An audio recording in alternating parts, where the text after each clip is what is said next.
안녕하세요. 용궁사 오한근 법사입니다. 여러분들 잘들 지내셨나요? 오늘은요, 여러분들이 좋아하는 재물에 대해서 좀 얘기를 해보려고 합니다. 돈이 미친 듯이 들어올 때 이런 걸 조심해야 된다. 여러분 정말 돈 많이 벌고 싶으시죠? 금전도 많이 벌어서 성공도 해서 우리 아이들한테 해주고 싶은 것도 해주고 좀 편하게 살고 싶은 누구나 그런 사실은 마음을 갖고 있습니다. 저는 지금 올해 횟수로 23년째 운명 상담을 하고 있습니다. 정말 어려웠던 사람이 극적으로 부자가 되는 경우도 봤고요. 정말 잘 살았던 기업가가 한순간에 망해서 진짜 남의 집 새살이를 하는 경우도 봤습니다. 정말 이런 걸 보면서 옛 어른들이 사람 인생은 관에 들어갈 때까지 잘 살았다고 장담하면 안 된다, 그 말이 정말로 그런 와닿았던 그런 계기가 됐습니다. 근데 여러분, 오늘은요 재물운에 대해서 좀 말씀을 드리려고 해요. 여러분, 사람은 누구나요 돈을 버는 시기가 있습니다. 여러분들도 희망을 가지셔야 돼요. 나이가 60이라고 해가지고 끝난 게 아니거든요. 60부터 대운이 들어와가지고 크게 성공을 하시는 분들도 있고요. 오히려 반대로 초년에 성공을 했다가 50대 때부터 망해서 굉장히 어렵게 사는 경우도 많이 봤습니다. 재물이 갑자기 막 들어오는 그런 시기가 있어요. 사업이 잘 됐거나 아니면 부모의 재산을 증여받는 경우도 있고요. 땅이 보상을 받아가지고 수십억에서 수백억을 받는 경우도 있습니다.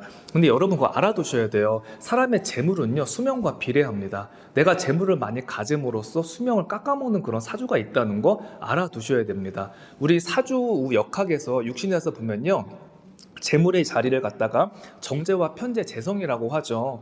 뭐 어쨌든 정제와 편재가 있으면은 금전운이 나쁘지는 않습니다. 그런데 너무 신기한 게 뭐냐면 사주에 재성의 자리가 하나도 없어요. 근데 이런 분들 중에서 부자로 잘 사는 경우가 많다? 이런 걸 보면은 사주가 안 맞는 거 아니냐, 또 이제 이렇게 생각을 하시는데, 사주에 이런 재성이라는 부분이 없어도요, 조상님의 원력과 우리 할아버지 할머니가 좋은 일을 많이 했어, 그리고 내가 좀 착하게 살았어, 그러면요 이 세 가지가 맞아서 천지인이 맞아 떨어지기 시작을 하면서 하늘에서 나한테 내려주는 천신 재물이 있습니다. 이런 경우에는요 사주에 재물의 자리가 없어도 잘 사는 경우를 많이 봤습니다. 그래서 혹시 여러분들 중에서요 희망을 가지셔야 돼요. 지금 나는 돈이 없으니까 이 방송에 해당이 안 되겠지, 그게 아니에요. 여러분들한테도요 앞으로 큰 돈이 들어오고 잘 살 수 있는 날이 분명히 있으니까 혹시라도 이런 일이 생기면 여러분들이 좀 지혜롭게 넘어가셨으면 좋겠습니다. 저희 그 신도님 중에서요 굉장히 어렵게 살다가 시골에서 농사를 지셨던 분이에요. 그런데 이제 신도시 개발이 되면서 큰 보상금을 받았습니다. 그러면서 이제 보상금을 받으면서 이제 나는 두 다리 뻗고 자겠다, 이렇게 편안해졌던 그런 시기예요. 근데 그 어머니가 저한테 다녔는데 이상하게 이 집안에 내년 후년부터 돈이 들어오면서 아버지의 건강운이 안 좋고 남편의 자리가 보이지가 않는 겁니다. 그래서 제가 그런 얘기를 했어요. 어떤 땅에 보상이 들어오면 어머니 기도도 좀 많이 하시고 좋은 일을 조금 하셔야 됩니다. 그래야지 집안에 좋은 일이 있습니다. 이분 같은 경우는 사주에 재성이 없기 때문에 오히려 재물이 들어오면은 내 수명이 깎아질 수 있습니다. 제가 이런 점사를 내려준 적이 있습니다. 근데 여러분, 돈이 들어올 때 이런 얘기하면 믿을 사람이 없어요. 돈이 전부라고 생각을 합니다. 돈이 무조건 자기를 지켜줄 거라고만 생각을 해요. 그런데 너무 안타깝게 토지 보상을 받고 나서요 그 아버지가 암이 오셔가지고 얼마 못 살고 돌아가셨어요. 여러분 이런 거 분명 얘기 들어본 적 있으실 거예요. 정말 저 집안에 큰 돈이 들어와서 갑자기 사람이 죽거나 사고가 났대, 이런 현상들이 사실은 있습니다. 재물을 내가 대신 받고요 명을 갖다가 내가 내보낸다는 그런 뜻이에요. 근데 여러분, 사람의 이 수명이 얼마나 귀합니까? 감히 그 재물하고 돈이 뭐라고. 돈이라는 건 내가 쓸 만큼만 있으면 되는 거예요. 사람이 갈 때 정말 10원 하나 갖고 가지 못하는 게 사람의 운명입니다. 그렇기 때문에 큰 돈이 들어와서 내 건강이 안 좋아지거나 그럴 수 있는 사람이 있기 때문에, 만약에 나한테 갑자기 횡재가 들어와서 좋은 일이 있어, 그럴 때는요 가까운 무속 선생님한테 찾아가서 운명 상담을 한번 받아보는 게 좋습니다. 이게 깨달음이 있으신 분들은요 지혜롭게 잘 대처하기도 합니다. 저희 신도님이 있어요. 근데 저희 신도님 중에서 이 식당을 하시는데 장사가 굉장히 잘 됩니다. 그러니까 돈은 되게 잘 벌고 있어요. 그냥 눈만 뜨면은 손님이 몰려 들어오고요. 하루에 몇백만 원씩 사실 매출이 나오는 가게입니다. 그런데 문제가 생겼어요. 남편이 젊은데 계속 시름시름 아프기 시작을 합니다.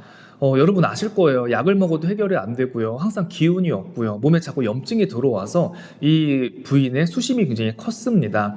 그래서 제가 얘기를 했어요. 지금 장사를 하는 게 문제가 아니라 남편의 명을 이어야 된다. 돈을 선택을 할래? 아니면은 남편의 건강을 이어가지고 오래 살게 해줄래? 제가 그런 제안을 했어요. 그랬더니 일주일 정도 생각을 해보고 이 여자분이 이러한 결정을 내립니다. 아, 법사님, 제가 선택을 했습니다. 어떠한 선택이냐? 제가 들어보니까 그 장사가 잘 되는 대박집이에요. 낮에만 장사를 하겠습니다. 밤에 영업을 안 하겠습니다. 그러는 거야. 여러분, 이 굉장히 큰 결정입니다. 그 식당 하시는 분들이 밤 매출이 굉장히 커요. 저녁 장사를 안 한다는 건요, 정말 돈을 포기한다는 뜻입니다. 그래서 이 분들이 낮에 점심 장사만 하고요, 내시면요, 그냥 가게 문을 닫아버립니다. 그러면서 남편을 쉬게 해주는 거예요. 사실은 분란이 많았어요. 왜냐하면 이 남편분도 장사에 욕심이 많고 돈을 벌고 싶어하는 마음이 있기 때문에 밤 장사를 안 한다고 하니까 서로 간에 많이 다퉜죠. 근데 일주일 정도 남편을 설득한 결과 그럼 그렇게 하자 해서 지금은 낮에만 장사를 하고 있습니다. 어떻게 됐냐고요? 낮에도 여전히 장사가 잘 되고요. 벌고 쓰고 누릴 만큼 충분히 벌고 있습니다. 남편은요, 더 이상 아파지지 않고 건강을 유지하면서 있습니다. 이거 자체가 여러분 벌써 내가 돈을 포기함으로써 건강과 명을 찾아가는 그런 깨달음이라고 생각을 하시면 됩니다. 사람이 사업이 잘 돼요. 그러면요, 내 자신을 믿지 운명을 믿지 않더라고요.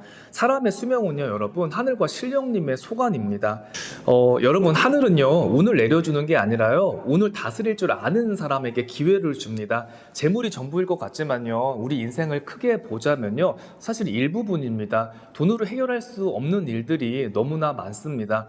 여러분, 금전이 들어올수록요, 나누고 배려하는 마음을 가지면 좋아요. 저도 뭐 큰 금전은 아니지만 1년에 한 두세 번 정도 이렇게 좀 작은 기부를 하고 있습니다. 그런데 여러분, 기부 중에서도 사실은 저는요, 배고픈 사람 밥을 주고요, 이렇게 목마른 사람 물을 주는 게 좋더라고요. 그래서 어린 친구들 중에서 형편이 좀 어려운 그런 아이들이 있으면은 그런 단체에 조금씩 기부를 좀 하고 있습니다. 이게 기부를 해서 나한테 도움이 될까? 이렇게 생각을 하는 게 아니라 마음에 우러러 나와가지고 돈을 좀 푼다는 뜻이에요, 여러분. 이렇게 좀 배려하고 나누는 마음을 가지면요, 2배, 3배 곱절로 집안에 큰 경사로 찾아온다는 거 말씀을 드리고 싶습니다. 이 방송을 보시는 여러분들 모두 부자 되시고요, 돈 관리 잘 하셔서 건강하시고 행복하셨으면 좋겠습니다. 감사합니다.